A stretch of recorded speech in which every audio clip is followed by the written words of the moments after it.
Buenas tardes a todos. Pues bienvenidos a la clase número 4, a la sesión número 4 de este curso Reinando con Cristo.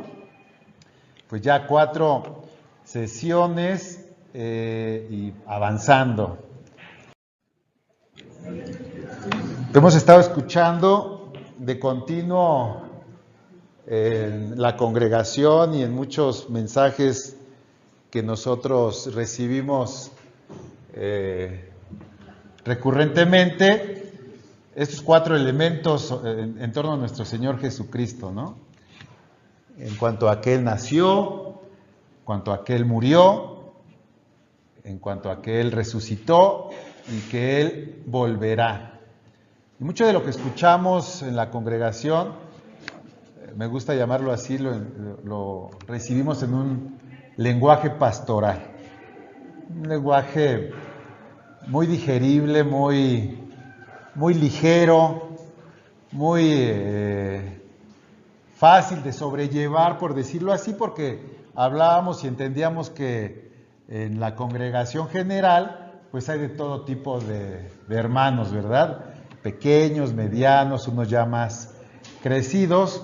Y nosotros lo que estamos haciendo es poner la lupa en estos 2 elementos, entre la resurrección y su regreso. Ahí es donde nosotros nos tenemos que preguntar cómo yo encajo mi vida ahí, qué debe de operar, qué debo yo de hacer, cuál es mi llamado, mi propósito, el sentido de mi vida en Cristo, en esas 2 vertientes, porque evidentemente nadie de los que estamos aquí dudamos que Él se manifestó en carne, mucho menos que Él murió por nuestros pecados, ¿verdad? Que Él murió sin pecado y derramó su sangre y que evidentemente resucitó, pero entre que resucitó y volverá, es en ese paréntesis donde nos encontramos y es donde hay muchas preguntas. Y es ahí donde ponemos la lupa. Entonces, vámonos. Ok, siendo hijos de un rey, del gran rey, de su majestad, nosotros como hijos estamos heredando prácticamente la justicia, el poderse juzgar, el poder ver por los demás para poder aplicar la justicia y dar lo que tenemos que dar para un bien común, porque el Dios Todopoderoso, el Rey, tiene un propósito eterno. Entonces tenemos que ver que su pueblo esté lleno de estas bendiciones, porque los dones y talentos se tienen que echar a andar. Entonces, si nos ha dado esa cobertura, pues es únicamente aplicarla y llevarla a efecto. Muy bien. Hay muchas formas en que podemos ver lo que significa reinar con Cristo hoy. Para reinar, pues sí, me gusta lo que están diciendo, es el rey y todo su reino y es el dueño de todo y nos lo da, ¿no? Me encuentro, para empezar, hay que despertar, ¿no? Hay que despertar de ese letargo. Fíjate lo que dice Efesios 5:14. Conecta con este pasaje, que es muy interesante. Dice: despiértate tú que duermes y levántate de los muertos y te alumbrará Cristo. Despiértate tú que duermes y levántate de los muertos y te alumbrará Cristo. A la luz del Evangelio, ¿quiénes son los muertos? Los que no están en Cristo. Y los que no están en Cristo es la mayoría de la humanidad. Y la mayoría de la humanidad es quien dicta la forma de vida actual y en todas las épocas, ¿verdad? Las tendencias, las corrientes de este mundo. Entonces, para empezar a visualizar qué consiste reinar, hay que despertar y salirse de ese letargo, ¿sí o no? Porque incluso cuando llegamos a Cristo, llegamos con esa cultura, con esa inercia, con esa fuerza que nos imprime la cultura actual. sobre lo que consiste ser hombre, mujer, sobre lo que consiste ser exitoso, sobre lo que consiste lograr algo en esta vida. Entonces, primero dice la palabra de Dios, despiértate. Es como un león, eres como una leona, como un león dormido, que incluso cuando llegas a Cristo, si te das cuenta, no es que llegues y se te revele todo, sino que llegas así medio sonso, ¿a poco no? Y aunque ya eres salvo, aunque ya eres heredero, aunque ya estás llamado a reinar, aunque ya tienes investidura sacerdotal, aunque ya estás sentado con Cristo en lugares celestiales, pues en muchos casos seguimos viviendo como los muertos. Es la realidad. Y puede pasar mucho tiempo en que incluso un cristiano siga incluso en esa condición. Y por eso esa imagen es muy representativa porque, pues sí, o sea, ¿de qué le sirve a un león estar ahí, aunque sea león, aunque sea fuerte, aunque sea majestuoso, si está dormido? Despiértate tú que duermes y levántate de los muertos y te alumbrará Cristo. Entonces, primero hay que entender que hay que salir de ese letargo y de ese letargo primero hay que pedirle a Dios que nos ilumine, que algo nos mueva, que algo nos sacuda, que algo nos haga ver que lo terrenal pues es más que terrenal y que no pasa de ahí y no pasa solamente por ese pasaje. Fíjate este pasaje cómo embona de una forma muy específica con el otro que acabamos de ver y dice así: y esto conociendo el tiempo que ya es hora de levantarnos del sueño. Esto ya es para un cristiano, hermanos. Esto conociendo el tiempo que ya es hora de levantarnos del sueño.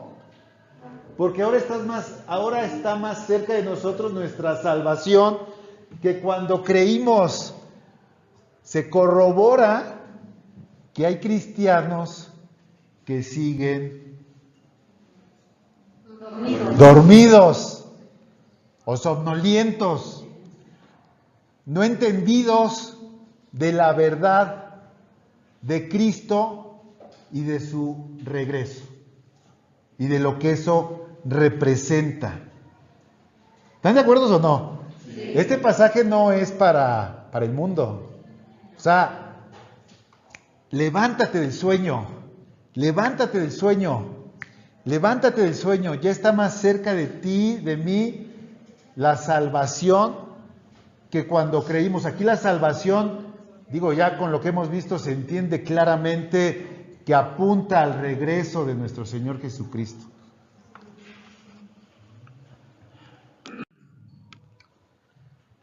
Entonces, reinar, pues ya tiene que ver con despertarse de ese letargo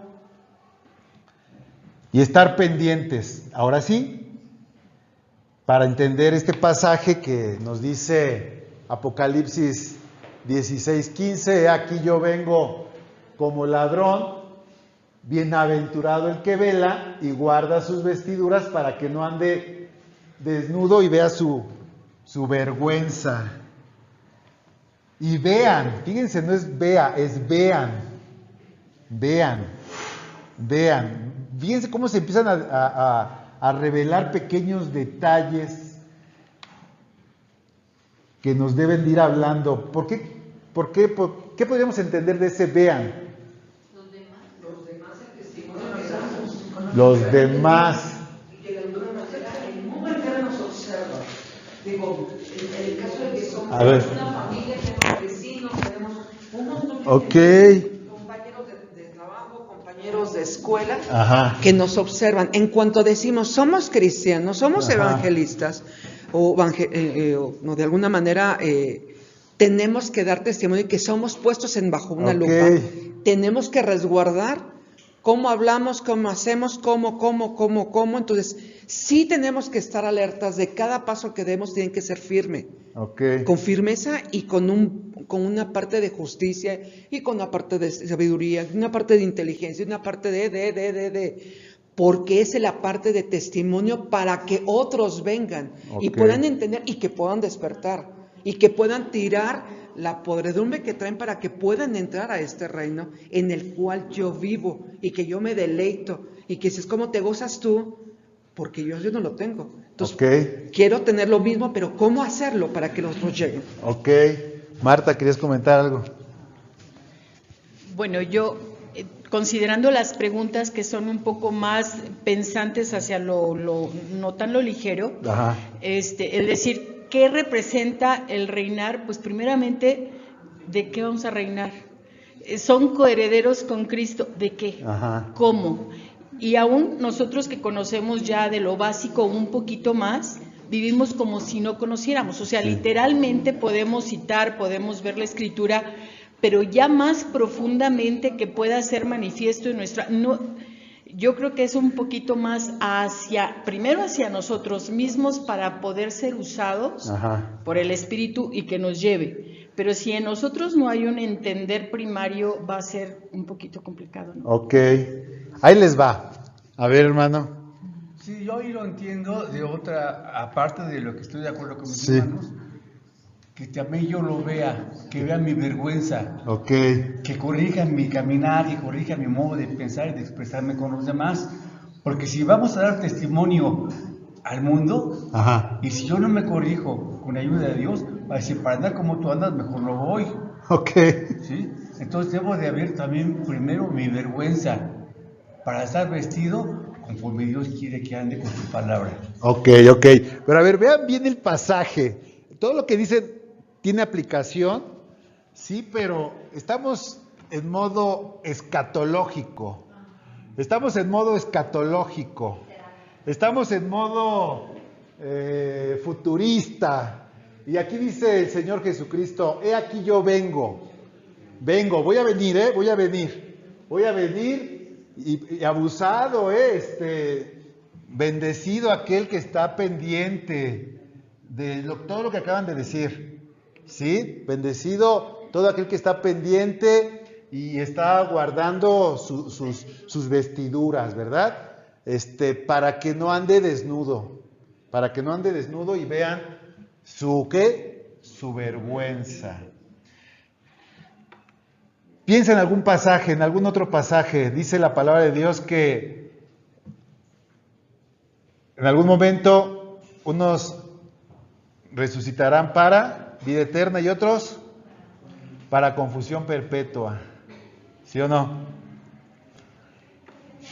Hemos estado hablando de que va a venir un momento en el que el Señor Jesucristo se manifieste nuevamente en la tierra y nos va a pasar a juicio. ¿Sí o no?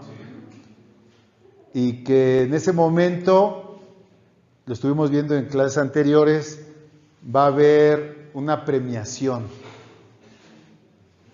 ¿Sí o no?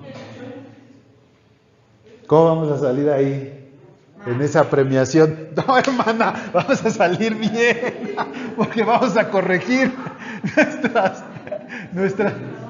¿perdón? Según el trabajo, pero ahorita se va a clarificar, porque va a ser como un gran escenario donde Jesús nos va a llamar a cada uno para darnos, de acuerdo a nuestras obras, las cuales sean buenas o malas, el galardón correspondiente. Bueno, si somos honestos, a lo mejor en este momento estamos reprobados, pero tendríamos que hacer algo para que salgamos aprobados y galardonados, ¿verdad? Esto ahorita va a cobrar mayor sentido con lo que vamos a seguir viendo. Fíjense, reinar conlleva, ya dijimos que primero despertar de un letargo, en el que de repente pues no pasa nada, puedo pasar de panzazo a la eternidad, mi vida en Cristo puede ser rutinaria, no pasa nada.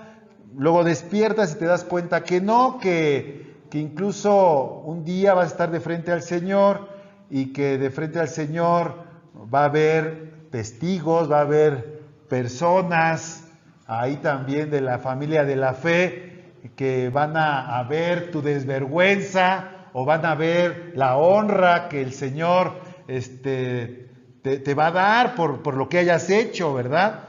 Y fíjate cómo dice aquí 2 de Corintios 5:10, porque es necesario, 2 de Corintios 5:10, es necesario que todos comparezcamos delante del tribunal de Cristo para que cada uno reciba según lo que hubiere hecho, bueno o malo. Ajá. Pero antes de ese texto está 12, Ajá. y que simbolizan, en este caso simbolizan los materiales de construcción, o sea, de alguna manera hay unos operados. Sí.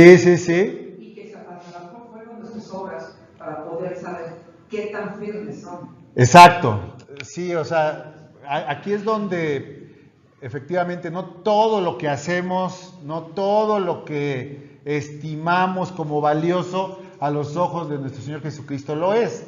Por eso es que tenemos que entrar en intimidad con Él para verdaderamente saber si lo que estamos haciendo es valioso o Él lo pide.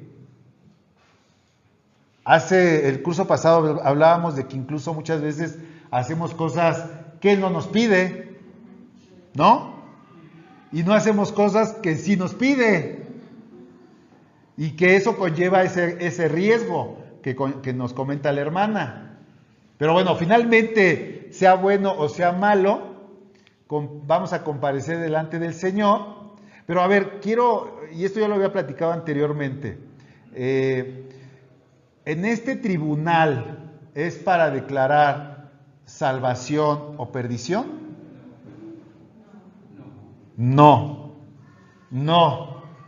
porque no somos salvos por obras ni por hechos, sino aquí ya siendo salvos, nuestras obras o nuestros hechos serán puestos en balanza para recibir galardones delante del Señor.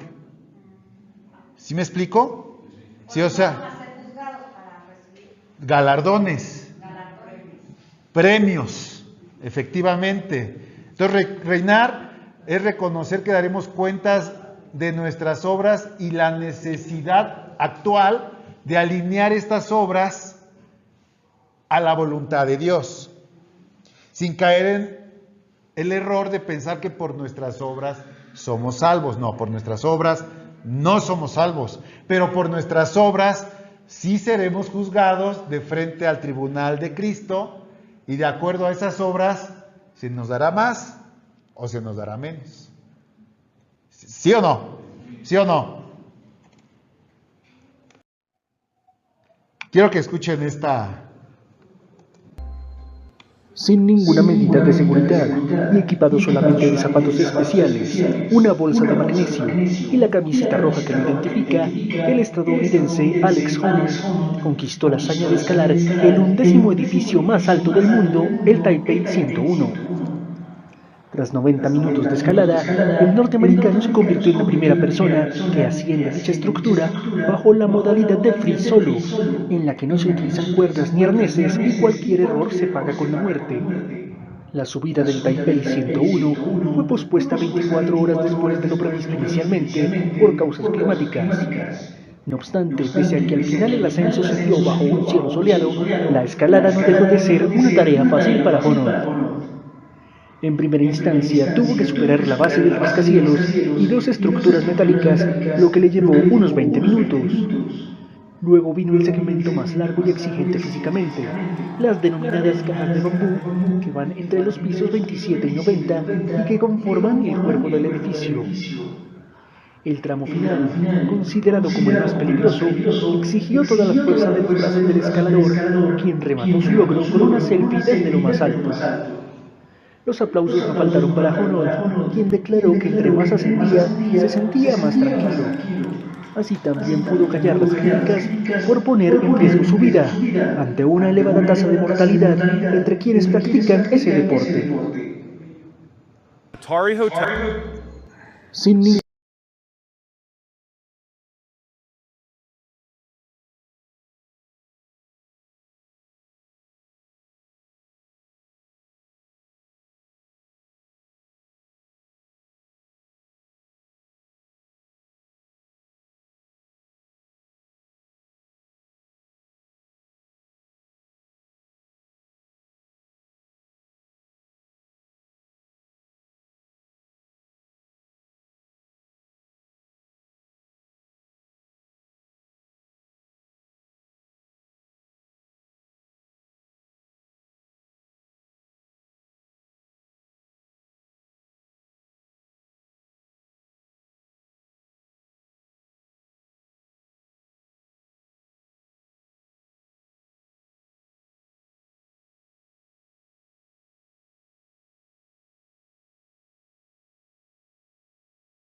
Ahí está.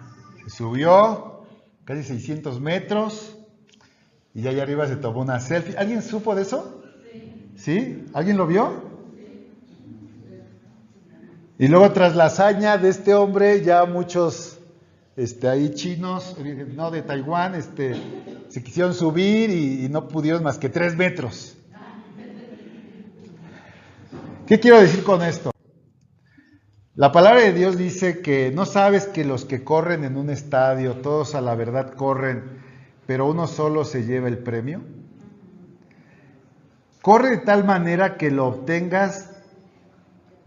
Todo aquel que lucha de todo se abstiene, ellos a la verdad, para recibir una corona corruptible. Pero nosotros, una incorruptible. Fíjense, este hombre ha desgastado su vida completa, o sea, ha desgastado su vida en entrenar, en fortalecerse, en ambicionar cada vez retos más complejos, y se le ve una cara de orgullo cuando llega ya a la cima y se toma la selfie, y aún ese logro luego y va por otro y luego es su ego, ¿no? De su ego. ¿Qué más? Ajá. Acabo de escuchar a una mujer de 70 y no sé cuántos años y está en maratones. Ajá. Y empezó su vida atlética, por decirlo así, de entrenamiento, sí. de los 60. Sí. Y que lo que quiere es romper el esquema para muchas mujeres, sobre todo, de edad adulta mayor, que incursionen, y que ella quiere ser la punta de lanza para las generaciones que han quedado atrás, no jóvenes, sino adultos, y que quieren hacer este tipo de cosas, y que dice, sí, ok, me suena maravilloso. ¿Por qué se querrá hacer esto? ¿Por qué, hermana? Mensaje de otros, las generaciones futuras. Sí, se quedó esto para que todos aprendiéramos, bueno, los que estamos aquí en la palabra, aprendiéramos e hiciéramos lo que está bien y dejáramos de hacer lo que no está bien. Ok. Si ustedes lo analizan, todo mundo tiene ese anhelo de trascendencia, de éxito, de fama, ¿sí? De ser recordados, ¿sí o no? A veces creo que esto más atrás que por qué lo estás haciendo, o sea, más atrás, o sea, tus orígenes, para poder determinar por qué lo estás haciendo. Bueno, pero ese es un ejemplo, pongo ese ejemplo porque la palabra de Dios dice que los que corren en el estadio, por citar a cualquier atleta que pelea por un premio, corren en el estadio y a la verdad corren y uno se lleva el premio, ¿no? Sí, o sea, hay un anhelo de ser el primero, de sobresalir, de ser exitoso, pero incluso el éxito más sublime, más alto, es que es corruptible. Ahí dice, ¿no sabes que los que corren en el estadio, todos a la verdad corren, pero uno solo se lleva el premio? ¿No? Y luego ya se voltea hacia ti, como creyente, como discípulo, como hijo de Dios, y ahora te dice, corre tú de tal manera que lo obtengas tú, ahora tú. O sea, toma como referencia a estos hombres. Pero ahora tú, corre de tal manera que ahora tú lo obtengas. ¿Pero qué voy a correr? ¿Te vas a ir a trepar al rascaciel, al latino? Exacto, o sea, fíjate, la Biblia, pero compara tu vida en Cristo como la de un atleta, como la de una persona que está buscando un logro, un premio atlético como la de ese hombre. Entonces puedes sacar un paralelismo entre alguien que hace las cosas por una corona corruptible y alguien que está peleando por una que es incorruptible. ¿Sí o no? ¿Perdón? Pues mira, con más ganas o al menos con las mismas ganas, hermana, porque si tú te pones a ver lo que hace este cuate para lograr eso, lo podrías ir sacando en paralelo a tu vida cristiana. Y es un cuate que cuida su alimentación, es un cuate que es disciplinado. Pasan videos de cómo su casa la adaptó para estarse trepando en las paredes. O sea, desayuna, come y cena, escalar y escalar. Y tiene accesorios, y tiene herramientas, y tiene amigos escaladores. O sea, por eso digo que con que tú nada más en tu vida cristiana la emparejaras a alguien de estos hombres que buscan esos logros que a los ojos del mundo son grandiosos, pero que a los ojos de Dios son nada. O sea, a los ojos de Dios es absolutamente nada, es irrelevante. Es más, cae en el área de ustedes lo escucharon, las críticas que se le hacen es por arriesgar la vida. Y la tasa de mortalidad que hay en esa disciplina es altísima. Entonces, pero la Biblia nos da el ejemplo de cómo sí hay una carrera donde sí vamos por un premio. Sí, hermano. Sí. O sea, estamos batallando, estamos luchando, estamos corriendo la carrera. Cuando habla de Jesucristo como la meta a la que nos dirigimos, ¿sí o no?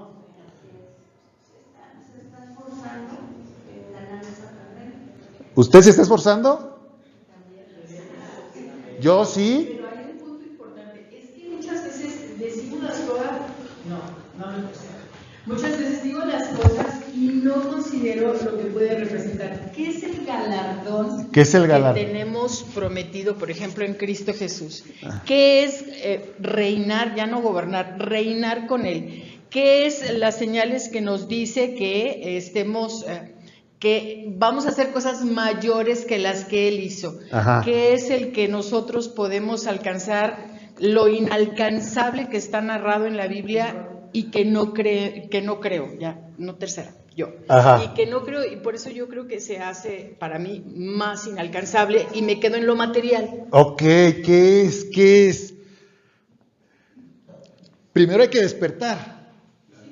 Sí, porque y despertar consiste en conectar con un abanico de posibilidades que ofrece el reino y que se empiezan a abrir para aquellos que quieren avanzar en el reino. Mire, este hombre decía, me gustaba, estaba escuchando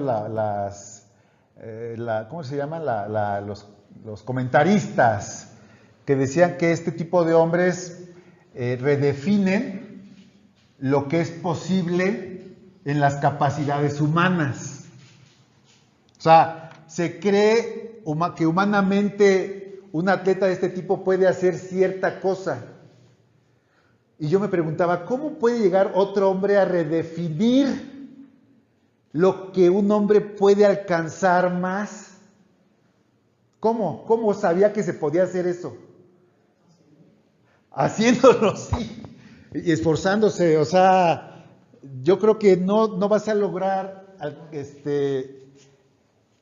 conectar con lo que es posible hacer en Cristo hasta que lo intentas, hasta que lo haces, hasta que caminas, hasta que avanzas, hasta que verdaderamente rompes tus esquemas, hasta que verdaderamente rompes la estructura. Y que quieras incluso, ¿por qué no?, redefinir lo que es posible en Cristo. O sea, decirte cuál es esa posibilidad. A lo mejor te limito. A lo mejor te limito. O sea, a mí esa palabra me decía, estos atletas redefinen lo que es posible para el género humano. Pero ¿cómo lo redefine? O sea, ¿cómo sabía que eso se podía hacer? E incluso después resultó que ni siquiera esta era su mayor hazaña, que había escalado una montaña que se llama el Capitán en Estados Unidos, y que esta de 600 metros aproximadamente, había escalado una de 900, ¿no? Y que es una pared casi lisa. ¿Cómo redefinen? Pues yo creo que en el ámbito cristiano es, Padre, ¿qué significa reinar? Yo quiero profundizar. Se me viene a la mente, y no te paso el micrófono, ese pasaje, a ver si ustedes se acuerdan, viene en un profeta donde dice que el hombre en unos casos mete los tobillos al agua, luego mete las rodillas. Sí, creo que sé quién. Y luego mete hasta la cadera. ¿Sí o no? Sí. Y luego se sumerge y ya no pisa suelo. Sí. ¿Están de acuerdo? ¿Si hay un pasaje o me estoy inventando mi propia Biblia? Las aguas. A ver si alguien, las aguas salutíferas. Sí, si hay un pasaje, ahorita lo vamos a... No son las salutíferas. Es una donde el hombre se va metiendo eventualmente. Y yo creo que reinar también, ¿hasta dónde quieres tú reinar? ¿Hasta los tobillos? ¿Hasta las rodillas? A ver, ahorita te lo paso. Sí, porque ya se pasó el comentario. ¿Ah, sí? Ya lo dejó atrás. A ver. No, ahora comenta. Es que ya era pasado, pero bueno, sí, como termina el libro de Eclesiastés, donde dice que todo es vanidad, ¿no? Todo es vanidad. Entonces, se decía que el hombre podía correr hasta hasta cierta velocidad, hasta que alguien viene y rompe ese estigma que se tenía de que solamente el hombre podía correr a esa velocidad, porque si alcanzaba una velocidad mayor, casi que se le caía la piel o quién sabe qué le podía pasar. Más sin embargo, pues se rompe ese mito que se tenía. Y lo vemos, por ejemplo, en cada Olimpiadas, ¿no? Cada Olimpiada, ¿no? Van mejorando los tiempos. Sí. Entonces alguien que dice, no, pues en 1980 alguien alcanzó el primer lugar, pues sí, pero ¿qué crees? Que al otro año alguien rompe el récord y al siguiente otro rompe el récord y lo estamos viendo. Entonces, pues todo es vanidad. A ver, ¿ya apareció el versículo? A ver. Ezequiel 47, empieza desde el 2 y dice... El hombre me llevó hacia afuera del muro por la puerta norte y me condujo hasta la entrada oriental. Allí pude ver que el agua fluía por el lado sur de la entrada oriental. Me llevó a lo largo de la corriente de agua y mientras avanzábamos, él iba midiendo y cuando llegamos a 530 metros, me llevaba a través de la corriente. El agua me llegaba a los tobillos. Midió otros 530 metros y una vez más me llevó a través de la corriente. Esta vez el agua me llevaba hasta las rodillas. Después de otros 530 metros, el agua me alcanzaba a la cintura. Luego midió otros 530 metros y el río ya me era demasiado profundo para cruzarlo caminando. Había buena profundidad para nadar, pero demasiado para atravesarla a pie. Me preguntó, hijo de hombre, ¿has estado observando? Después me llevó de regreso por la orilla del río. Al volver me sorprendió ver muchos árboles que crecían a ambos lados del río. Ok, si ese pasaje deja ver cómo al Hijo del Hombre se le va llevando en ese río, y en ese río hay diversos niveles de profundidad. En uno de ellos ya no hay piso. Tienes que nadar o tienes que depender completamente, en este caso, del Señor, que es el que te está llevando, ¿no? Es parte de nuestro crecimiento. A veces empezamos con la mala plata del pie, donde apenas nos humedecemos por los primeros vestidos del discipulado. Y vas creciendo y te vas profundizando, y poco más y más. Cuando ya llegas a las aguas profundas, pues tienes que nadar en la... La pregunta sería, ¿todos estamos llegando a las aguas profundas en la iglesia? No. Yo me tendría que preguntar, ¿dónde estoy yo? Pero a ver, ¿están de acuerdo que sí la Biblia nos deja ver que esto es una carrera, que tendrá una premiación, que habrá galardones y que nos da paralelismos con cosas humanas? incluso la palabra de Dios nos deja ver que lo que se ve proviene de lo que no se ve. Entonces, si en lo humano se redefinen los límites, en lo espiritual habrá alguien que ya haya alcanzado la profundidad y la anchura del amor de Cristo. Yo creo que no. Yo creo que no. Ah, ¿verdad que no? Pero estamos en Cristo, estamos reinando en Cristo, entonces tenemos gran trecho por profundizar. Tenemos gran trecho de avanzar y profundizar. Si agarramos ese pasaje, se va profundizando. Pero entonces, reinar también conlleva entender que la meta de la vida cristiana tendrá galardones, pero que hay un precio por pagar. Hay un precio por pagar. O sea, definitivo. Renuncias, disciplina, constancia, y lo que hoy veíamos desde un lenguaje pastoral, las piedras contra los gigantes, ¿no? Que si se dan cuenta, otra vez lenguaje pastoral, miedos, dudas, enfermedades para cuestiones de hoy, muy de hoy, pero ya hacia más adelante que nos impidan profundizar en el corazón de Cristo, vamos a ponerlo así, ¿no? En el corazón, en los misterios del reino, ¿sí? Ya con mayor visión. Fíjense, ahí está la imagen. O sea, a ver, yo no sé, por eso les decía hace rato que para que no vean tu vergüenza, ¿verdad? Yo cuando dice no vean, yo me imagino algo así. Y no tanto porque me vean o no, pero pues de que se va a ver, se va a ver.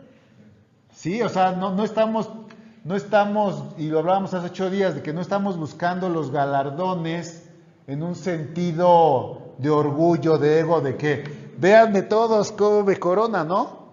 No, pero finalmente si llegamos todos, va a ser un acto público, definitivamente. O sea, sí, va a ser público, donde a unos, ya no estamos hablando de salvación o perdición, sino de los salvos, ese grupo de salvos que somos todos aquí, llegamos delante del Señor.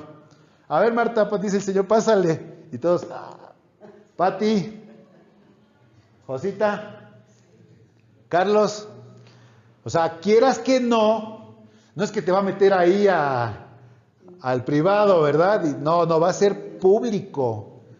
Tu corona, o como decía el pasaje que veíamos hace rato, tu vergüenza, tu desnudez, ¿no?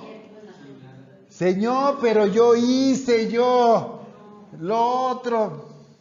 Se quemó tu materia como hojarasca, lo que hiciste como hojarasca, se quemó, o sea, eso que creías que era bien valioso, eso que creías que era súper, no pasó la prueba del fuego, ¿no? Entonces sí va a ser un evento público cuando venga, y Jesús lo prometió, dijo, yo vengo con mi galardón para darle a cada uno de acuerdo a sus obras, sean buenas o sean malas. Entonces esto ya te debe despertar para ver qué estamos haciendo con la mayordomía, con la administración de nuestra vida, de nuestros bienes, de nuestro tiempo, de nuestros dones, de nuestros talentos. Definitivamente, ¿no? Y entonces, cuando otro pasaje, si es que todavía no queda claro, y cuando aparezca el príncipe de los pastores, vosotros, o ustedes, nosotros, recibiremos la corona incorruptible de gloria. De hecho, hay una doctrina de las 5 coronas. Hay 5 coronas que revelan las escrituras. No lo vamos a abordar, si hay tiempo, lo veremos en sesiones subsecuentes, pero hay una doctrina de 5 coronas. No solo una, sino 5 coronas que se van a dar en ese momento. No una, 5. Como los talentos. Esta corona es como para quien hizo este mérito. Sí. Esta otra es para quien hizo este. Sí, sí, son coronas. Vamos a dejarlo así. ¿Sale? Entonces, nuevamente, ya despertando del letargo, reinar es entender y buscar intencionalmente ser coronado por Cristo. O sea que habrá quien se lleve las 5 coronas, que usted dice, arrojaremos coronas. Sí, porque lo que se ha entendido es que después de que ya eres coronado, finalmente, delante de su gloria, tus coronas se las arrojas al Señor. Sí, pero quiere decir, uno puede ser ¿sí? galardonado con... Sí, no hay límite. No hay límite. Sí, no hay límite. No hay límite. Entonces, sí, después finalmente las puedes arrojar, o las vamos a arrojar, porque delante de su gloria, pues ninguna corona vale, ¿verdad? Pero sí, no hay límite. Entonces, cuando aparezca el príncipe de los pastores, recibirán la corona incorruptible de gloria. Vivir intencionalmente, esta palabra me gusta porque entonces sí tienes que ser intencional. O sea, no es algo que se vaya a dar de forma automática o natural, orgánica, no. Es algo que tú ya promueves, es algo que tú ya buscas, es algo que tú generas, es algo que tú le inviertes, es algo que tú, como el cuate ese que se subió allá a la torre, o sea, no está ahí de a gratis, o sea, estuvo intencionalmente amoldando sus dedos, fortaleciendo. Me gustaba como le decían cuando estaba subiendo la torre, la garra, ¿no? O sea, porque decían que para subir por los ventanales, que ahora su garra tenía que tener cierta cualidad. Su garra era la forma en que agarraba los postes de las ventanas, entonces sí tenía que tener cierta fuerza su garra, ¿no? Y callosidades. Incluso hay unos aparatitos que se ponen en la mano para medir la garra, con qué fuerza. Entonces dicen que para subir determinados elementos necesitas una garra de tantos kilogramos por centímetro cúbico al apretar. Entonces, todo está medido, todo tiene su técnica, todo tiene su tecnología, o sea, no es que nada más se subió como chango ahí, no subió por cocos, practicó y comió y soñó y bueno, cosas que incluso ya caen en el área de la metafísica, porque se proyectan y ya se ven allá arriba. Pero bueno, a lo que yo voy es, todo lo que se hace para lograr algo humano, imagínate lo que debíamos de hacer nosotros para lograr eso. Bien vale la pena. De frente a la escatología, por eso les digo que estamos en modo escatológico. En modo escatológico. Sí tenemos enfermedades, sí tenemos necesidades actuales, sí tenemos miedos actuales, sí tenemos dudas, como lo vimos hoy, pero nos estamos switchando, nos estamos conectando con el modo escatológico, ¿sí? 3 peligros de no tener una postura escatológica respecto a Cristo. Obviamente, con respecto a la venida de Cristo. Escatológico es el estudio de los eventos del fin o ya de forma más concreta sobre el regreso de nuestro Señor Jesucristo. Cuando hablamos de escatología en términos cristianos, hablamos del regreso de nuestro Señor Jesucristo. Si no tenemos una postura escatológica, podemos vivir un descuido espiritual, muy cómodos, sin la expectativa vibrante y urgente de ese retorno. ¿Sí? Nuestra fe se vuelve rutinaria. Pues sí, el corazón se duerme, la lámpara ahí está, pero pues sin aceite, ¿no? O sea, pues sí, Dios es bueno porque pues esta semana comimos. Y está bien, pues. Digo, yo esta semana tuve una infección estomacal terrible y gloria a Dios que me sanó para estar aquí. Apenas me recuperé ayer en la noche. Pero no, mi Cristo no es nada más para eso. O sea, es para eso y más. O sea, no podemos limitar a Cristo a cuestiones meramente de la vida diaria. Cuando se llega a Cristo, pues sí, pero después ya no. Porque por eso muchos están como que, pues sí, cuestiones del trabajo, cuestiones del problema con el vecino. Y sí se vale, pero conforme avanzas, no puede ser nuestro Cristo, su poder, su autoridad, solamente visualizada para cuestiones meramente humanas del día a día. Por tanto, no durmamos, fíjate otra vez, Primera de Tesalonicenses 5, 6 al 7. Ya cristianamente hablando, no te duermas como los demás, sino velemos y seamos sobrios, porque los que duermen de noche duermen y los que se embriagan de noche se embriagan. Nuevamente, los que se duermen, los que están como somnolientos, no logran conectar con esta cuestión escatológica, con esta cuestión que Dios y Jesús nos habló por medio de su palabra y que es una realidad, el retorno, la venida de nuestro Señor Jesucristo, lo que viene con esa verdad. Entonces, si no tenemos una cuestión escatológica, pues limitamos a Jesús a la problemática del día a día. Otro problema, una desorientación doctrinal y vulnerabilidad al engaño. Cuando no entendemos el plan final de Dios, cualquier cosa parece ser convincente. Cualquier creyente sin una escatología clara puede ser presa fácil de falsas esperanzas o temores exagerados, ¿verdad? Por eso es que Jesús nos dice, mira que nadie te engañe, Mateo 24:4. Con eso me voy rápido porque quiero llegar a algo que les preparé de una forma bien interesante. Otro engaño, otro peligro. Tiene que ver con la primera, no tener una visión o una postura escatológica con respecto al regreso de nuestro Señor Jesucristo.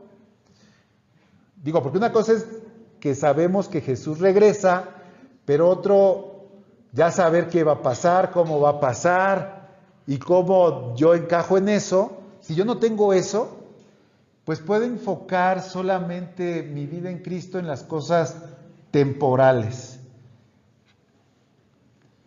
Dice Colosenses 3:2, concentren su atención en las cosas de arriba, no en las de la tierra. E incluso hay un pasaje que me estuvo viniendo en estos días que dice así, que si nuestra esperanza en Cristo es solamente para esta vida, ¿qué, hermana? Entonces somos ¿qué? Muy desafortunados. Somos los más desdichados. Primera de Corintios 15 del 19 al 23 dice, si nuestra esperanza en Cristo solamente vale para esta vida, somos los más desdichados. O sea, mejor agárrate al Juditas o agárrate la herradura o agárrate al Buda, agárrate el dólar en tu billetera o el lacito rojo. o el ojito de venado, o sea, la patita de conejo, que funcionan, ¿eh? O sea, hay gente que dicen, y me va bien. No lo dudo, porque el enemigo opera a favor de esas cosas. ¿La qué? La trenza de ajos. Sí, o sea. Sí, o sea, la realidad es que el enemigo es astuto.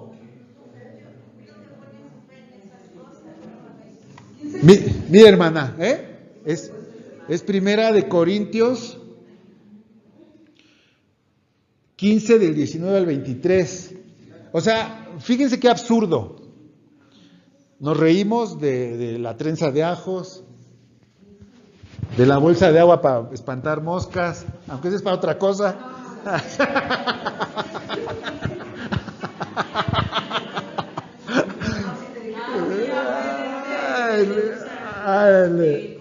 El gatito, que es un gatito. Ya. La pata de conejo. Pero si han visto el gatito ese que está ahí moviéndose así. O sea, imagínense que nuestro cristianismo pone a Cristo, su poder y su autoridad a la par que esas cosas en las que creen el pagano. Pues qué desdicha, qué desgracia. ¿Sí o no? Para que me vaya bien en las ventas. O sea, insisto, no es que Dios no esté interesado en nuestro día a día, pero Él nos lo pone de otra forma. Y por eso es que a veces ese pasaje que tanto recitamos no conectamos con Él. Dice, buscad primeramente, ¿qué? El reino de Dios y su justicia. O sea, primeramente busca el reino de Dios y su justicia. Primero el reino de Dios y su justicia. El reino de Dios y lo demás vendrá por añadidura. Concentren su atención en las cosas de arriba, no en las de la tierra. Si se alinea nuestro destino eterno, entonces por añadidura nuestro presente empieza a caminar conforme a esa eternidad. ¿Y se reciben las bendiciones de Dios? Sí, las bendiciones de Dios conlleva ya, Él lo ha prometido, vienen emparejadas a esa búsqueda del reino eterno, ¿sí? Hermano, como cuando Raquel con el árbol de mandrágora. Ajá. Tenían también como un amuleto ese árbol. Ok, el de mandrágoras, hay algo de eso, algo hay de eso.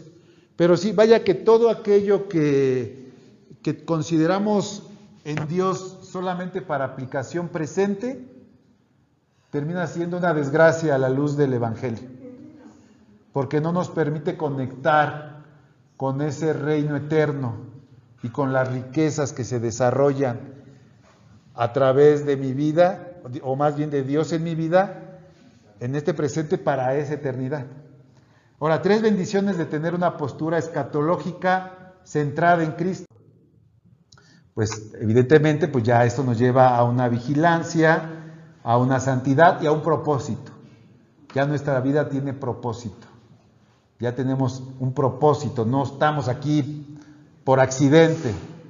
Sí, y la palabra de Dios dice incluso que esta esperanza, fíjate qué hermoso nos lo dice en Primera de Juan 3, del 2 al 3, que esta esperanza de Cristo nos limpia y ordena.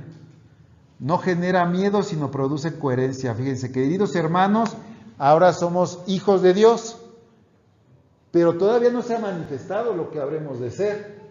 Sabemos, sin embargo, que cuando Cristo venga, seremos semejantes a Él, porque lo veremos tal como Él es. Todo el que tiene esta esperanza en Cristo se purifica a sí mismo, así como Él es puro.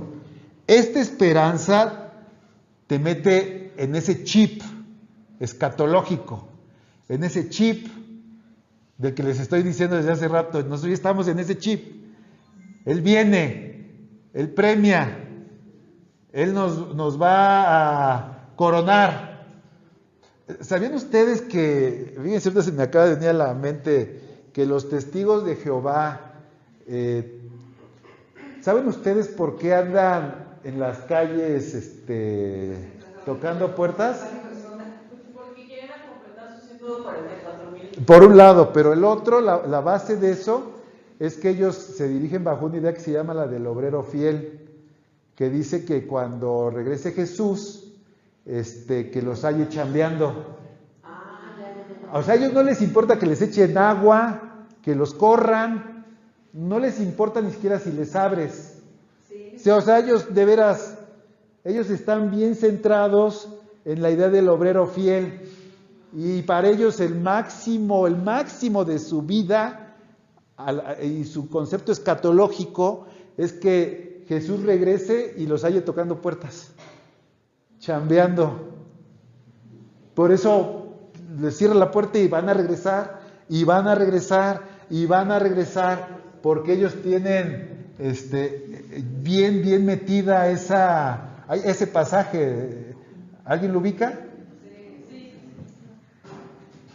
Y esa es la base de su trabajo.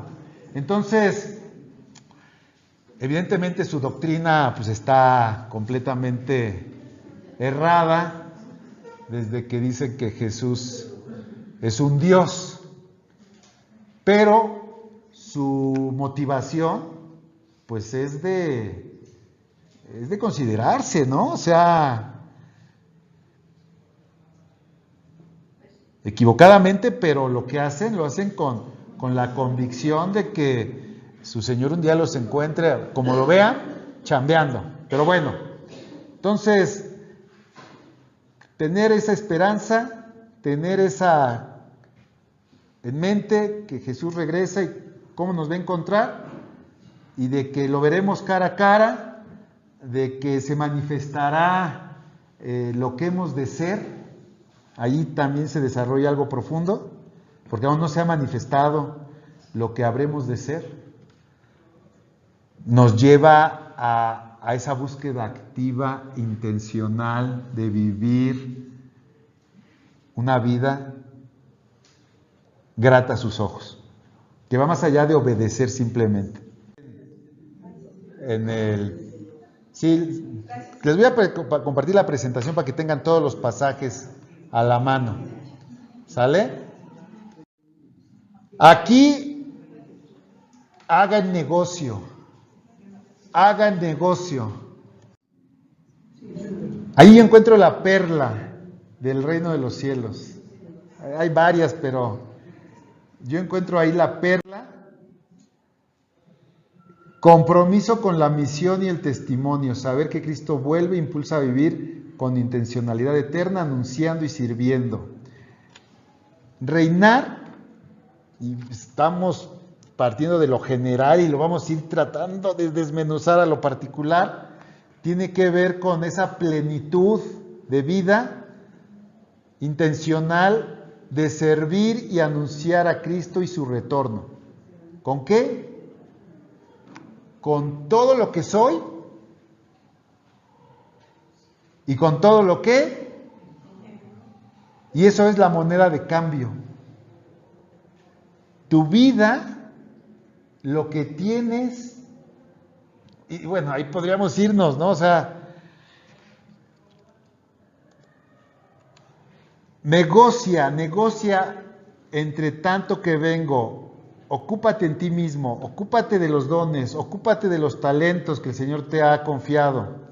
Según tu capacidad, duplícalos, entrénalos, estudia, sé diligente. O sea, tu vida entera y lo poco, mucho que tengas es tu moneda de cambio. El tiempo que aún tengas de vida, o sea, como puedas, haz negocio con eso. Negocia. ¿Cómo lo vamos a hacer? Pues vamos a preguntarle al Señor. Él no debe dar estrategia para hacerlo. Si no es que ya te le está dando. Que a lo mejor la tenemos aquí, pero nos falta ese discernimiento, esa pintura. Despierta. Despierta. O sea, la estrategia tal vez ya la tienes. Mira, yo hace tiempo aprendí que hay más talentos en tu persona de los que has descubierto. Y no los vas a descubrir hasta que te avientes. Y que te arriesgues. No, y a veces por una situación, por cierta situación, y se activa. Un sube, wow, salió. Y dices, yo no lo conocía, no sabía que podía. La verdad local te lo marca, la parte, esos 4 cuadrantes. Ajá. Son parte de la vida de Cristo. Que no, te das cuenta de lo que tienes, de lo que ves, pero hay una parte oculta que sale en una cuestión de emergencia. Es real. Eso es real. Yo se fue a meter en cierto lugar, donde había un nido de lo que son ¿cómo se llama? ¿Qué fueron? Cangrejos de este porte. Entonces nosotros estábamos por acá viendo el infinito y más allá, y esta chamaquita era de 2 años y medio y se me fue a meter a ese enjambre de cangrejos. Y la verdad fue tanto mi temor porque dije, se le van a trepar y se la van a morder, la van a rasguñar, se le va a trepar, pues, una chiquita de 2 años y medio, imagínate. Entonces, Dios me dio la estrategia con las puntas de los pies fuera pisando poco a poco para no hundirme y sacarla prácticamente de la ropa. Okay. Cuando yo me di cuenta dónde estaba, dije, no sé cómo lo logré, pero mi hija está salva. Es algo que no te imaginas que puedes lograr, algo muy físico, muy material, pero dices, Dios te da cosas inimaginables y lo haces, en milagros, en proezas, porque la palabra dice, y harás aún mayores que Cristo. Entonces, ¿cuál será el primer obstáculo para poder avanzar en esta área de posibilidades que reinar nos ofrece? El miedo, la incredulidad, creer que no puedes, mi carácter, el desconocimiento también, y el seguir viviendo de la misma forma en que seguimos viviendo, mis hermanos, ¿sí o no? O sea, quiero que las cosas cambien, pero quiero seguir viviendo igualititito. No se puede. Dios es milagroso, pero yo tengo que hacer la parte proporcional que me corresponde para tener una vida sana conforme al reino de Dios. Y sacudir estructuras, hermano. Incluso ser atrevidos y decirle al Señor, sacude mis estructuras, ¿por qué no? Pero no nos atrevemos, porque ¿cómo? Mejor queremos seguir igual, y a ver si las cosas cambian por sí solas. No cambian. El tiempo no cambia a nadie. El tiempo incluso afianza las formas cómodas. La zona de confort. ¿Y la qué? Para que no la trates de romper, ¿no? Entonces atrévete a soñar, atrévete a buscar lo que hasta ahorita no has buscado para alcanzar. Exacto, hermanos, exacto. Por miedo, por comodidad. ¿Cómo vamos a descubrir las posibilidades que nos ofrece el reinar en Cristo si no queremos moverle nada a nuestro esquema personal, familiar? Pero bueno, a veces, ¿tú crees que eso no lo sabe Dios? ¿Y por qué no podíamos decirle, ay, qué difícil, yo de veras, ahí sí de repente me da cosa, porque si es decirles, Señor, pues sacúdeme, pero y si me agarra la palabra. Sí, ¿verdad? Hay un pasaje que se me acaba de venir. Dice, a ver, y ahorita me ayudan a encontrarlo. Dice, repréndeme en tu furor, pero hazlo tiernamente, no sea que muera. ¿Dice así o no? Ya se ríe, hermano. A ver, ¿querías comentar algo, Pati?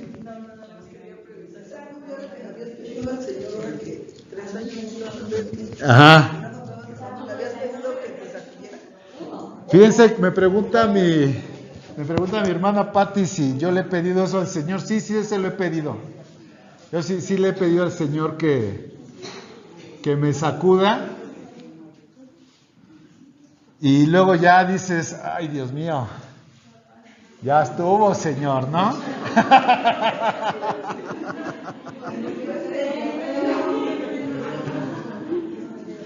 A ver, busquen ese pasaje. Salmos 38:1. Pero dice, no me reprendas en tu furor. Ajá. Ok. Ay, sí. Ok, pero a ver, pero escucha bien cómo dice. Sí, es Salmos 38:1. Ajá. Jehová, Ajá. no me reprendas en tu furor, ni me castigues en tu ira. Ajá. Porque tus saetas cayeron sobre mí y sobre mí ha descendido tu mano. No es ese. No es ese. No es ese. No, ahí te va. No es ese. Ahí les va.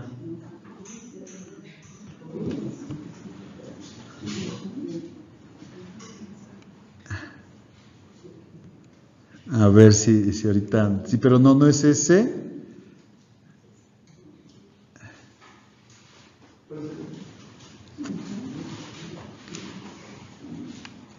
Hay uno que dice: ten piedad de mí conforme a tu compasión, conforme a la multitud de tus tiernas misericordias, pero no, tampoco es ese. Podría ser también el 139:23, examíname, oh Dios, Ajá. conoce mi corazón, pruébame, y conoce mis pensamientos, y ve si hay en mí camino de perversidad, y guíame en camino de Dios.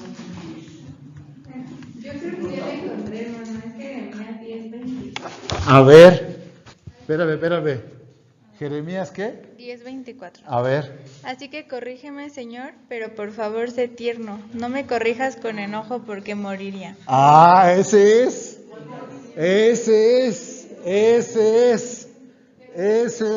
Sí. Yo me acordaba que así se le pide. Sí, imagínate. A ver otra vez, hermana, quiero escuchar. Jeremías 10:24. Así que corrígeme, Señor, pero por favor sé tierno. No me corrijas con enojo porque moriría. Señor, o sea, a veces llegamos al punto donde entendemos que yo no voy a dar el paso, yo ya no puedo cambiar mi vida. O sea, es como reconocer mis limitaciones, ¿no? Entonces, pero sé que si no se sacude mi estructura, pues ahí me voy a quedar. Como un creyente, como un cristiano del promedio. Pero ya vimos que no hay cristianos del promedio, sino que el cristiano del promedio se arriesga a la vergüenza. ¡Ay! Y entonces ya es: Señor, pues échame la mano. Corrígeme, Padre.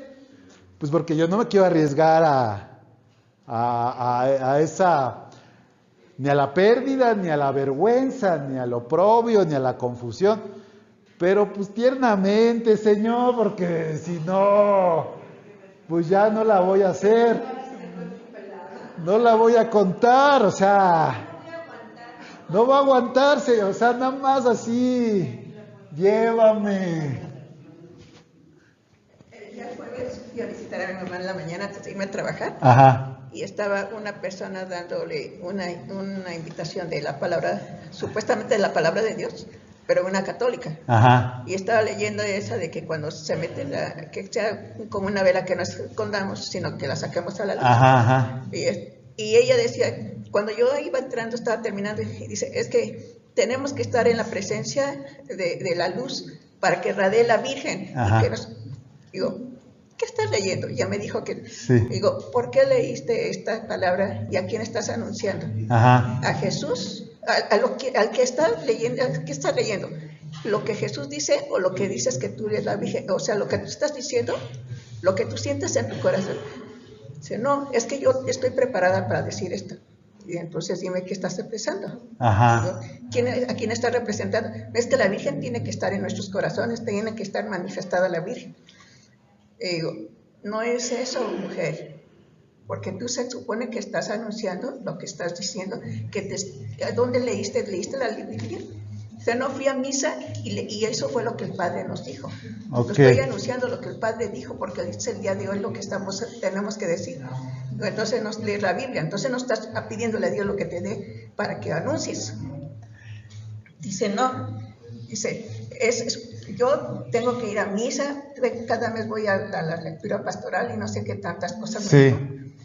Digo, no, es que dice, mira señora, le voy a decir una cosa, desde que usted es una persona soberbia, una persona desatendida, a mí me estaba diciendo, le digo, mira, si tú no me etiquetes con las cosas que no debe ser, porque dice el Señor que no seremos condenados los que estamos en Cristo Jesús, yo no recibo tu condenación, te perdono por lo que estás diciendo. Ajá. Dice, es que no es cierto, es que yo estoy anunciando lo que Dios me dice que haga, pero no tienes comunión con Él y no lo conoces de quién estás hablando. Dice, no, ya, dice, usted es una soberbia, ya se lo dije, y por favor, dice, ni siquiera saludó cuando entró, ni siquiera hizo nada. Digo, yo por respeto no te quise interrumpir. Ajá. Dice, no, usted es una soberbia, se lo dije. Y ya me acerqué, y ¿qué dice? Digo, es que mira, la palabra de Dios dice que bendito es el que bendice y maldito es el que maldice. Ajá. Dice, no, yo la bendigo en nombre de Dios, yo la bendigo así, como que ya tembló. Sí, ya tembló. Y me acerqué con ella y me dio la espalda. Ajá. Y se volteó. Digo, Señor Jesús, bendice a esta mujer y lo que ella quiere en su corazón por fe, tú la bendigas y le des sabiduría para que haga tu obra y no la de ella. Ya no me dijo nada. Ya me acerqué con mi mamá, nos vemos nada más tarde. Dice, ve a su mamá, está enferma, y usted no le hace caso. Digo, no está enferma. Ya vio su ojo, tiene un derrame.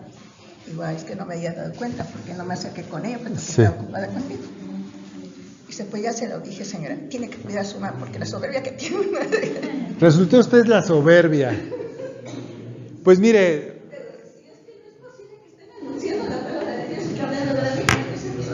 Yo tengo un tema interesante y ahorita lo saco a colación por lo que usted comenta. Esa semana también yo quise compartirle a una persona de Cristo y yo le comentaba, le dije algo muy simple, le comentaba si sabía en qué consistía la salvación de Jesucristo, ¿no? para el hombre que no está apegado a Él. Y algo similar pasó, la persona se soltó, que él era el consentido de la Virgen y que él traía a la Virgen aquí en la mano. Y bueno, sin irme tan largo, comentarle que estamos en una batalla, estamos en una guerra, estamos en una lucha constante. Anunciar de Cristo, hablar de Él, evangelizar, no es cosa sencilla, conlleva lo que usted experimentó, un oprobio a su persona, una acusación a su persona, un desprestigio, conlleva muchas cosas. Y yo le preguntaba al Señor, Padre, ¿y entonces cómo se alcanza a estas personas, ¿no? Que están bien ancladas a ideas contrarias a tu voluntad? Pues lo mismo, el Señor responde lo mismo, busca el reino de Dios y su justicia y todo lo demás te será añadido. Dios te dará la estrategia, Dios te dará la palabra, Dios te dará la batalla que tendrás que desarrollar y también te evitará aquellas que son infructuosas, hermano. Pero si estamos en una batalla, no es fácil, no es sencillo, los galardones, los premios, como todo atleta, pues no los consigue cualquiera, tenemos que esforzarnos, tenemos que luchar. Y pues para eso estamos buscando del Señor, para que Él nos vaya respaldando en lo poco o mucho que hagamos dentro y fuera de la iglesia. El milenio. Ahora sí, después de todo lo que platicamos, regresamos a lo que veníamos hablando hace 8 días. El milenio. Se le conoce al milenio El reino de Dios, el reino de los cielos, el reino del Mesías, el reino davídico, el siglo venidero, la era venidera, el día del Señor, el reino eterno, reinado en Cristo, tiempo de restauración. Cuando usted oiga eso, son sinónimos del milenio. ¿Sí? Les digo que les voy a dejar esta presentación. Promesas bíblicas asociadas a este periodo de tiempo en todo el Antiguo Testamento. Sé que no se alcanza a leer, pero yo se las voy a leer y se las voy a dejar. No sé que no se leen. Y también le voy a dar una lectura muy rápida. Usted ya la va a indagar y va a revisar el versículo concreto. Cristo gobernará como rey sobre toda la tierra. Eso está en Zacarías 14:9 y dice: Jehová será rey sobre toda la tierra. El trono de David será establecido con justicia. Las naciones serán gobernadas con justicia. Habrá paz entre las naciones. Isaías 2:4. Fíjense, no alzará espada nación contra nación, ni se adiestrarán más para la guerra. Estoy seguro que usted ya ha escuchado mucho de esto. Jerusalén será el centro espiritual del mundo. Las naciones acudirán a ella para aprender los caminos de Dios. Isaías 2, del 2 al 3. La tierra será llena del conocimiento de Dios. Habacuc 2:14. Satanás será limitado en su acción. Apocalipsis 20, del 2 al 3. Habrá restauración en la creación. La naturaleza experimentará armonía y orden. Se manifestará gozo y restauración espiritual. Acuérdense que el dolor, la opresión y el temor disminuirán notablemente. Va a haber una longevidad y estabilidad en la vida humana. Habrá seguridad social. Isaías 65, del 20 al 22. Habrá justicia para pobres y oprimidos. Las naciones rendirán honra al rey. El pueblo de Dios vivirá seguro. Ezequiel 34, del 25 al 28. Se manifestará la gloria del Señor sobre toda la tierra. Los santos participarán o participaremos en este reinado del Mesías. El Mesías gobernará con vara de justicia, orden firme, recto y sin corrupción. Un gobierno humano literal, ¿sí? Con vara de hierro. Ahora sí que se portan todos bien, de acuerdo a la voluntad de Dios. Las naciones subirán a adorar al Señor. Acuérdense que habrá adoración universal. La gloria futura superará al pasado. ¿Han oído ese de y la gloria postrera será mayor que la primera? También apunta al reino milenal. El pacto de paz será establecido. El Señor habitará en medio de su pueblo. La relación entre Dios y su pueblo será cercana y visible. Ahí sí, porque actualmente muchas cosas o pecados o distorsiones en la comunión del pueblo para con Dios no son tan visibles, ¿verdad? No son tan evidentes. No son tan evidentes. Algunos sí, algunos pecados ahí se manifiestan en las congregaciones, pero no todos. De hecho, en la iglesia todos somos santos y puros, ¿verdad? Entonces, bueno, síntesis, en ese periodo va a haber un gobierno justo, una restauración espiritual, paz en las naciones, reinado presidido por el propio Cristo visiblemente, participación del pueblo de Dios, renovación de la creación, y esto todo aparece a lo largo de la ley de los profetas, los salmos, el Apocalipsis, y es parte de la esperanza central de la visión escatológica del pueblo cristiano. Ahora, hay diferencias entre el milenio y la eternidad. ¿Ya lo había pensado? ¿Lo sabía? No es lo mismo el milenio y la eternidad. Otra vez, no es lo mismo el milenio y la eternidad. El milenio, 1000 años, un periodo limitado y definido, y eternidad, un estado eterno sin tiempo ni fin. Apocalipsis 20:4.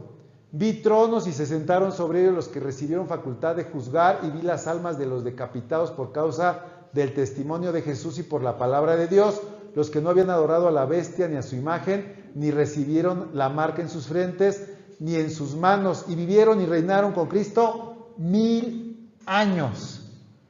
Reino milenal. Apocalipsis 22:5. No habrá allí más noche y no tienen necesidad de luz de lámpara ni de luz de sol, porque Dios el Señor los iluminará y reinarán por los siglos de los siglos. Eternidad. Milenio, eternidad. Dos cosas diferentes.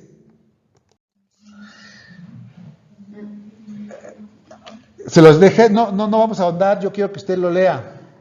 La duración, el milenio es limitado, la eternidad sin fin. El tiempo, existe el tiempo en el milenio, en la eternidad ya no existe el tiempo. En el milenio el pecado existe, pero limitado, en la eternidad ya no hay pecado.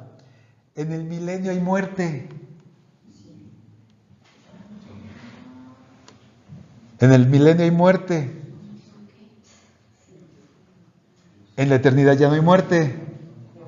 En el milenio Satanás atado,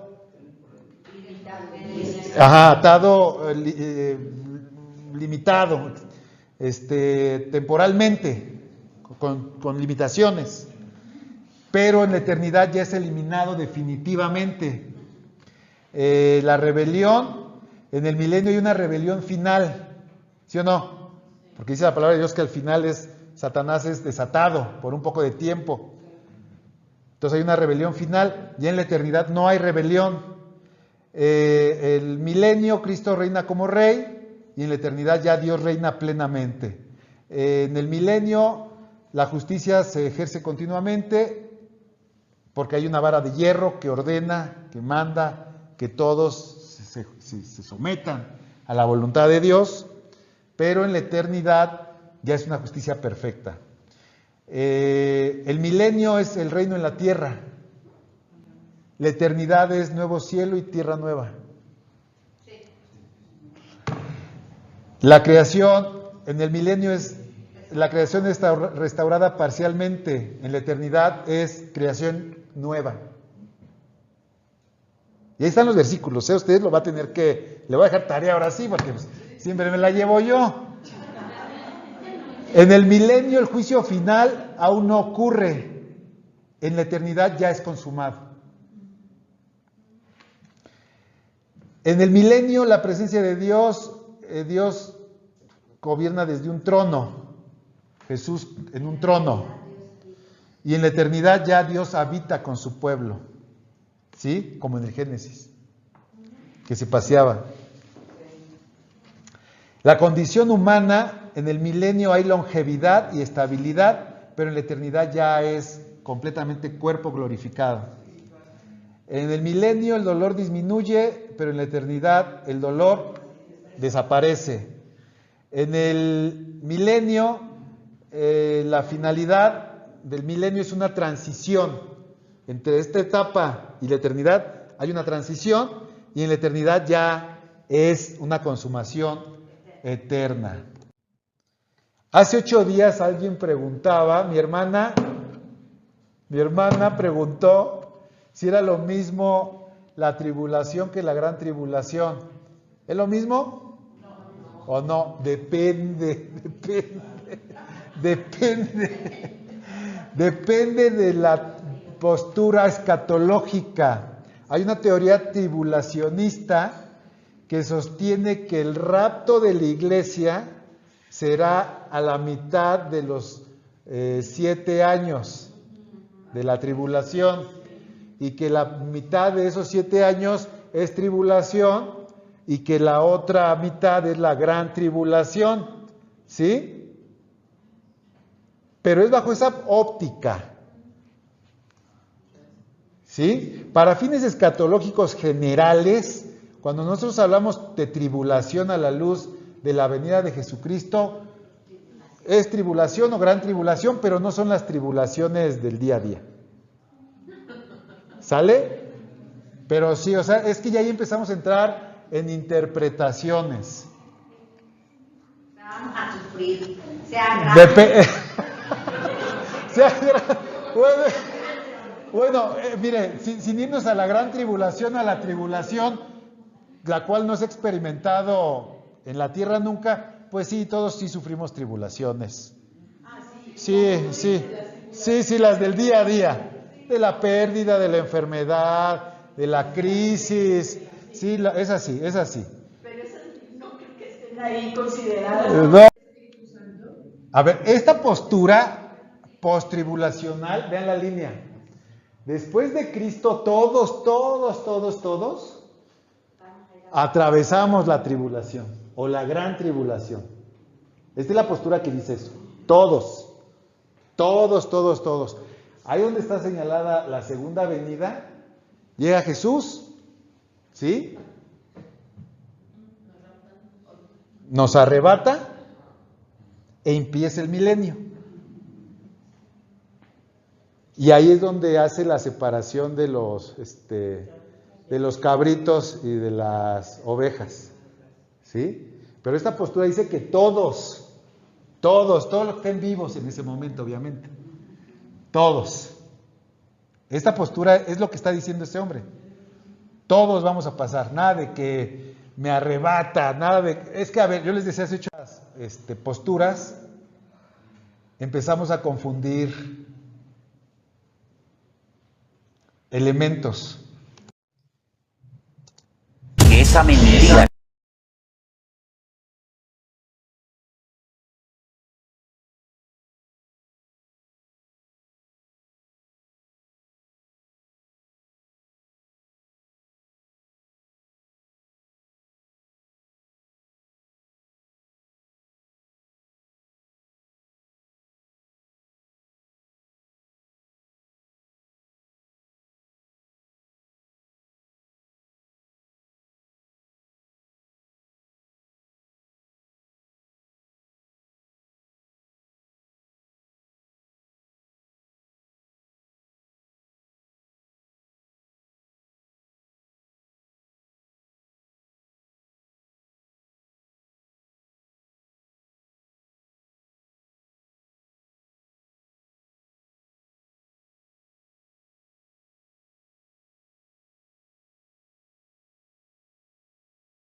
ya.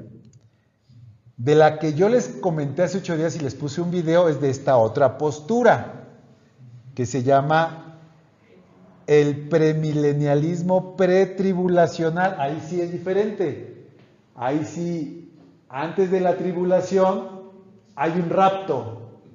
Hay un rapto. Y en esa tribulación, ahí es donde se ponen las cosas de forma terrible, ¿no?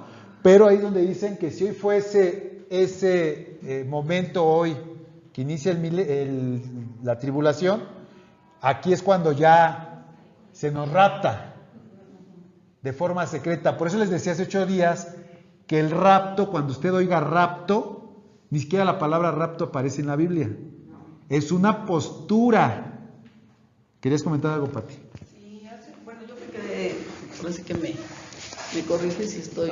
Yo me quedé, hace 8 días nos decías también que sí vamos a estar en la tribulación, pero que, o sea, vamos a ser como que probados, ¿no? Que hasta donde mis fuerzas, o sea, cuando ya vea al Señor que estoy cayendo, que para no perder, lo entendí así, para no perder la salvación, bueno, seré como que apartada. Como que, órale. Dos acotaciones. Eso que dije es la postura que se tiene al respecto. Porque les dije que yo no les he dado ni mi postura. Les estoy platicando las diferentes, ni las de la iglesia.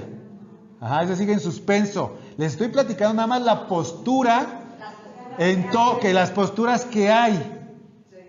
Esta es otra postura que dice, no, la iglesia será raptada. Secretamente. Sí, así, pero no inicia ahí el milenio, ahí empieza la tribulación. ¿Sí o no? Y les puse el video, que... Se va a dar el rapto. ¿Por qué el rapto? ¿Por qué no simplemente Jesús viene y pone su reino en él? Se va a dar el rapto. ¿Por qué?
Me voy a adelantar un poquito más. No son las únicas. No son las únicas. Hay otra que se llama postmilenialismo. ¿Cómo se titula el otro video? Si lo queremos ver. Está en el video que subí de la semana pasada. Hasta el final está completo. Está hasta el final, está completito. Hay otra postura, fíjense esta postura. Esta postura dice que no hay como tal un milenio literal. Ellos dicen, no hay milenio literal. sino el milenio es alegórico. Es un periodo de tiempo desde que se fue Cristo hasta que Él regrese. Todo lo que pasamos hoy. Y es parte de lo que estamos pasando, pero sin embargo hay un periodo antes de que regrese Jesús, que la iglesia se levanta gloriosa, preparando el regreso de Jesucristo. Hermanos, muchos predicadores que vienen, que usted escuche, están en una, en otra o en otra. Escuchen lo siguiente.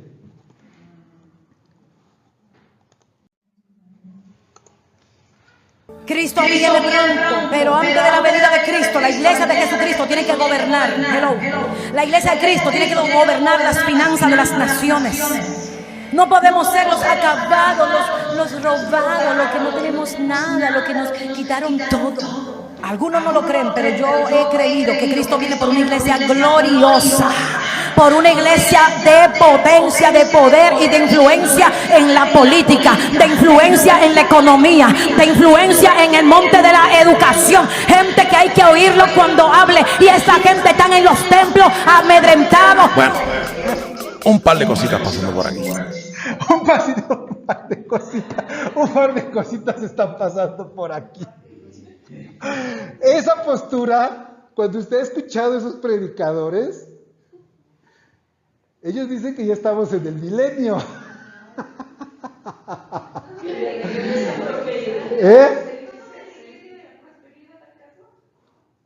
En un caso extremo. Pero hay otras que ponen escuelas porque de ahí tienen que salir alumnos cristianos. No.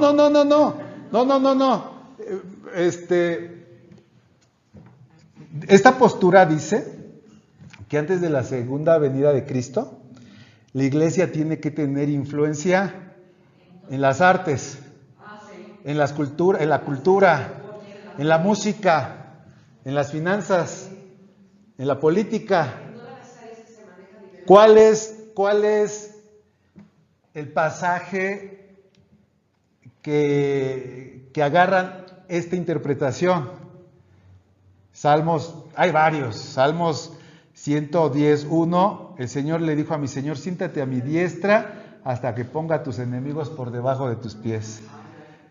Mateo 16:18, edificaré mi iglesia y las puertas del infierno no prevalecerán contra ella. Cristo reina hoy, no mañana. Dicen que si incluso tú estás pensando que Cristo va a venir en un milenio a reinar, llegaste tarde, porque ahora tienes que reinar. Cristo reina ahora. Y hay muchas iglesias que ponen escuelas, promueven políticos, promueven artistas, promueven... ¿Por qué te ríes, hermano? Pues porque estoy pensando en la Yuri, ¿no? O sea, ¿en la qué? En Yuri, que de alguna manera ella está trepada en los dos barcos, está como que aquí pegar. Es que todos están trepados en muchos barcos, hermana. Pero tú quién dices que soy yo, dice Jesús. ¿Y tú? Y falta otra postura. ¿Quieren verla? Bueno, la vamos a ver y ya de hoy en noche las analizamos las 4, ¿vale? Hay una cuarta postura.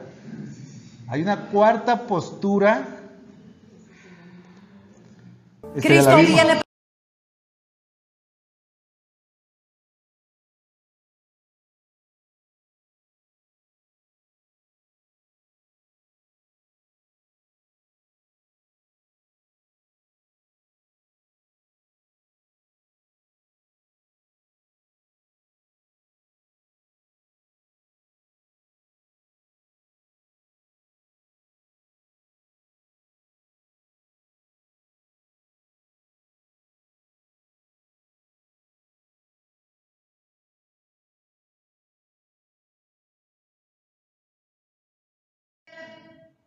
Que se llama el postmilenialismo. Esta postura también es muy interesante. Pongan mucha atención lo que dicen aquí. Esto se llama el amilenialismo. Es el amilenialismo. muchos dicen que el libro de Apocalipsis fue escrito en el año 90, que esa es como la posición mayoritaria, ¿no?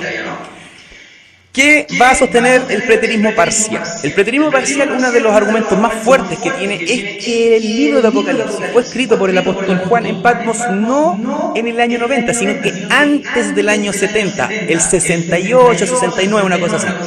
¿Por qué? Porque el año 70 ocurre la destrucción del templo. Entonces, si es así, si es que Juan escribe el Apocalipsis antes del año 70, y que lo escribe en concordancia Mateo 24, que Jesús había hablado de las señales de su venida y el fin del templo, que ocurre en el año 70, estaría todo sincronizado para pensar que todo el cumplimiento profético escatológico se da justamente antes del año 70, y con la destrucción del templo del año 70 se acaban las profecías. Es por eso, por ejemplo, cuando hablamos en el live del purgatorio, decíamos que los padres del segundo siglo ellos ya estaban pensando que Jesús venía porque ya se había cumplido todo. O sea, había aparecido el hombre de pecado en la figura de Nerón, había sido destruido el templo en el año 70. Mira, y la profecía de Jesús de las mujeres que huyeran a los montes, hay de aquellas mujeres que están encintas, huyan a los montes. Flavio Josefo. Y también la lectura de la caída de Jerusalén va a decir que las mujeres que huyeron a los montes cuando fue destruido el templo fueron aproximadamente 1 millón de judíos cristianos. O sea que esa profecía también se había cumplido. O sea que todo el cumplimiento del libro de Apocalipsis, de Mateo 24 y de las cartas escatológicas de Pablo a los tesalonicenses se había cumplido en el primer siglo. Entonces ahí aparece el preterismo parcial, y eso es lo que sostiene. O sea que ya no quedaría nada más por cumplirse, ¿ya? Y solamente faltaría la segunda venida de Cristo, que puede ocurrir en cualquier momento, ¿ya? Y ahí tenemos que entrar a otro tema, que es la inminencia de la segunda venida de Cristo. Y ahí es donde yo, por ejemplo, tengo mis aprensiones. Pero yo... Sí pescaron.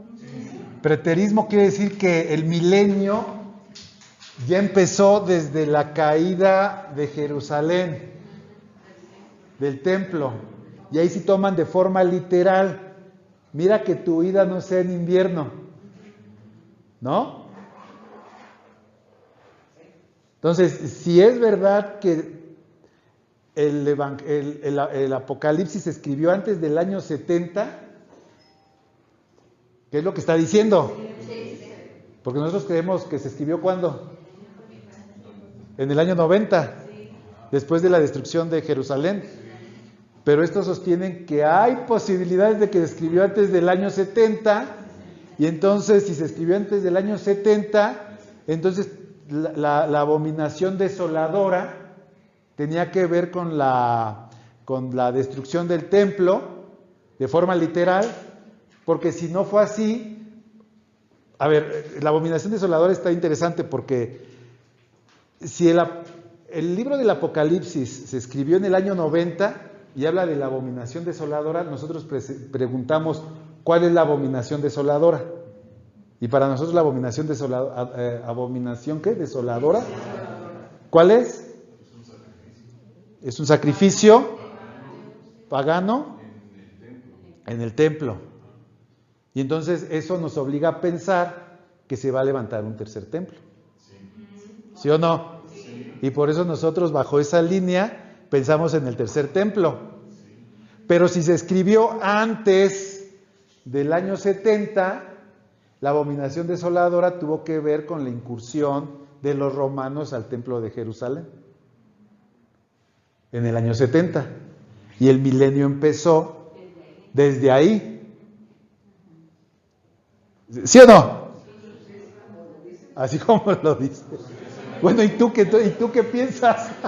¿Pasamos o no la tribulación? ¿Estamos en el milenio o lo estamos esperando? ¿O ya quedaste peor?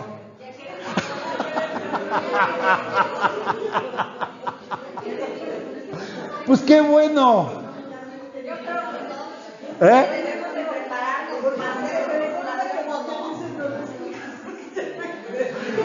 O sea,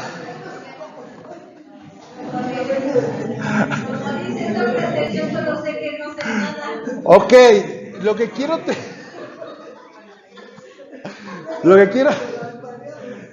transmitirles es que a veces tenemos una idea muchos dicen que el libro de Apocalipsis fue escrito en el año 90, que esa es como la posición mayoritaria, ¿no? ¿Qué va a sostener el preterismo parcial? El preterismo parcial, uno de los argumentos más fuertes que tiene es que el libro de Apocalipsis fue escrito por el apóstol Juan en Patmos no en el año 90, sino que antes del año 70, el 68, 69, una cosa así. ¿Por qué? Porque el año 70 ocurre la destrucción del templo. Entonces, si es así, si es que Juan escribe el Apocalipsis antes del año 70 y que lo escribe en concordancia Mateo 24, que Jesús había hablado de las señales de su venida y el fin del templo, que ocurre en el año 70, estaría todo sincronizado para pensar que todo el cumplimiento profético escatológico se da justamente antes del año 70, y con la destrucción del templo del año 70 se acaban las profecías. Es por eso, por ejemplo, cuando hablamos en el live del purgatorio, decíamos que los padres del segundo siglo ellos ya estaban pensando que Jesús venía porque ya se había cumplido todo. O sea, había aparecido el hombre de pecado en la figura de Nerón, había sido destruido el templo en el año 70. Mira, y la profecía de Jesús de las mujeres que huyeran a los montes, hay de aquellas mujeres que están encintas, huyen a los montes. Flavio Josefo, y también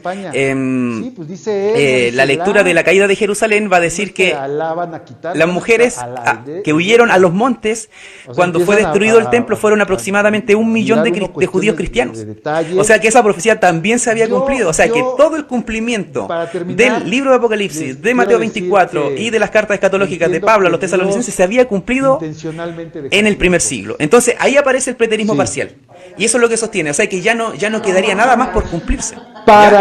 Y solamente faltaría la segunda venida de Cristo, que puede ocurrir en cualquier momento. ¿Ya? Y ahí tenemos que entrar a otro tema, que es la inminencia de la segunda venida de Cristo. Y ahí es donde yo, por ejemplo, tengo mis aprensiones. Pero yo en la iglesia, yo sé que mi hermana quisiera que yo le dijera aquí qué es lo que se cree. Tú solita lo vas a ir deduciendo. Tanto aquí como en cualquier iglesia hay varias posturas al respecto, y parte de aquí, parte de acá, parte de allá. A ver, adelanto algo rápido, rápido. Para los que han tomado, a los que tomaron el curso del fin de los tiempos. Tú sí. De un predicador, de un maestro de aquí, de acuerdo a esa enseñanza. Yo no iba a decir quién. Pues ya lo dijo.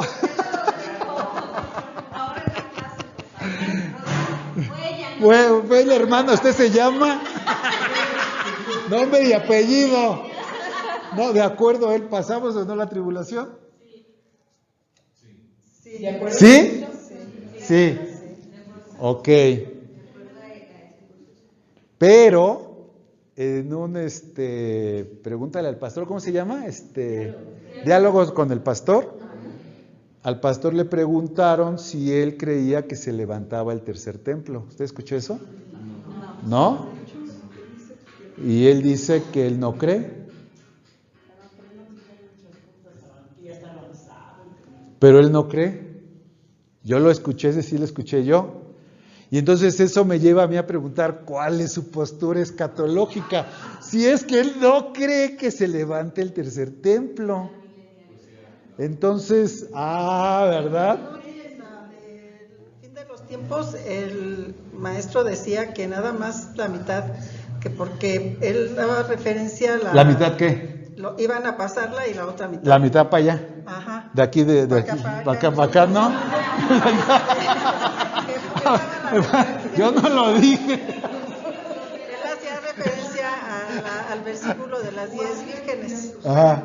Que 5 se iban a salvar y 5 se iban a perder. Entonces él decía que de toda la humanidad hiciéramos el cálculo de los 5 que se iban a salvar, era la mitad de la humanidad la que se iba a quedar aquí en cuanto a lo de la tribulación. Interesante, pero yo sí escuché al pastor que él dijo que no se levanta, que él no cree que se levante el tercer templo. Pero por otro lado, estamos promoviendo una educación cristiana institucionalmente en la iglesia. O sea, ahí están el rompecabezas, ahí están los elementos, ¿no? Pero eso está bien, ¿no? Que no, de alguna manera no te dejes por una línea que te den conocimiento para que tú puedas de alguna manera tener tu propia opinión, tu propio... Definitivo.